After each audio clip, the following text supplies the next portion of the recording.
Hello and welcome to the news highlight on Opportune TV. I'm Miriam, okay? Ondo State's Governor Lucky Aiyedatiwa Max is swearing in with a bold act of clemency, granting freedom and reduced sentences to 43 prisoners. The Chief Press Secretary to the Governor, Ebenezer Adenio,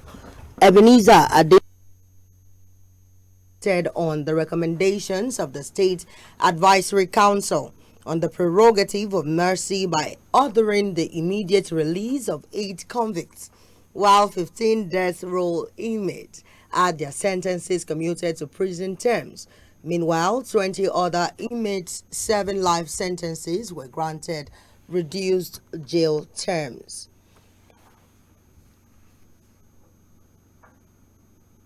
In another development, former Secretary General of the Arawa Consultative Forum, Mr. Anthony Sonning, has condemned last week's decision by the House of Representatives to step down a motion to investigate the sum of 15 trillion naira unaccounted revenue with the Federal Accounts Allocation Committee. The motion stepped down by the Green Chamber was sponsored by the member representing Darazo Ganjua Federal Constituency, Bauchi State.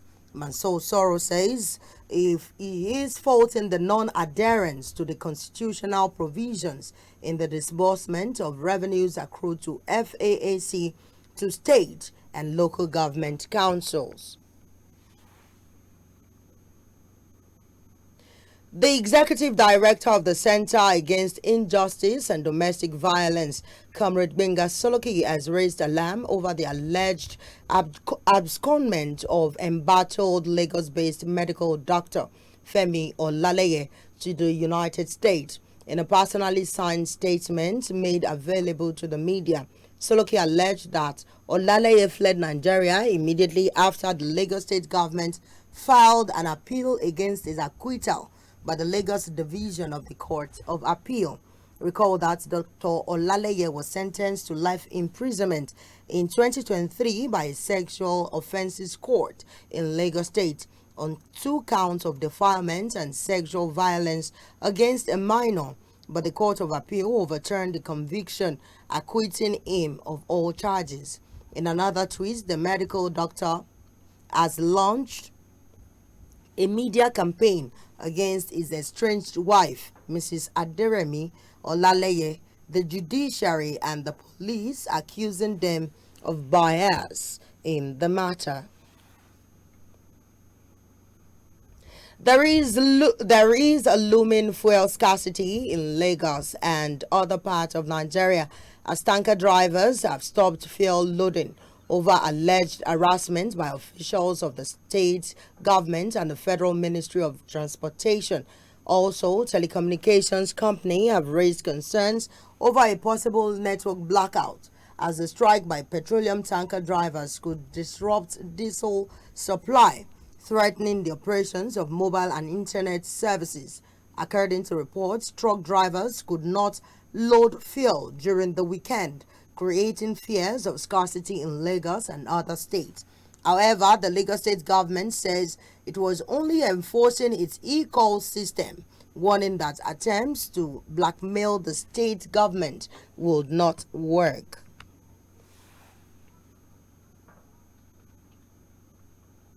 And from the foreign scene, senior Hamas leader Mahmoud Madawi says the Palestinian group will not engage in further ceasefire discussions until Israel releases 620 Palestinians who were supposed to be freed on Saturday. It reveals that the Palestinian group will not engage in further ceasefire discussions until Israel frees 620 Palestinians who were supposed to be released on Saturday under the deal that took effect in January. Moving on to the world of sports, former Liverpool defender Jamie Carragher has sparked controversy after dismissing the Africa Cup of Nations as not a major tournament while discussing Mohamed Salah's chances of winning the Ballon d'Or this year.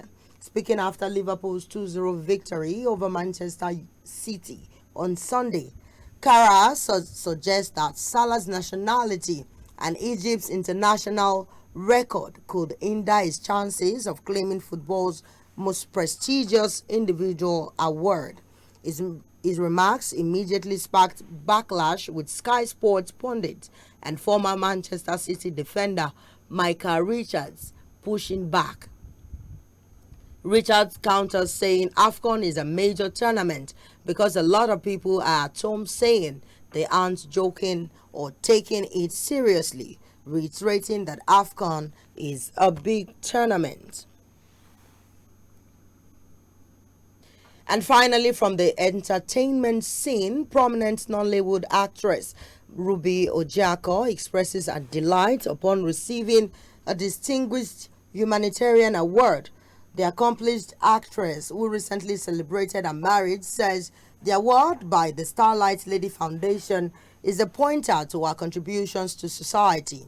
She emphasizes that there is no greater joy for her than engaging in the work of God.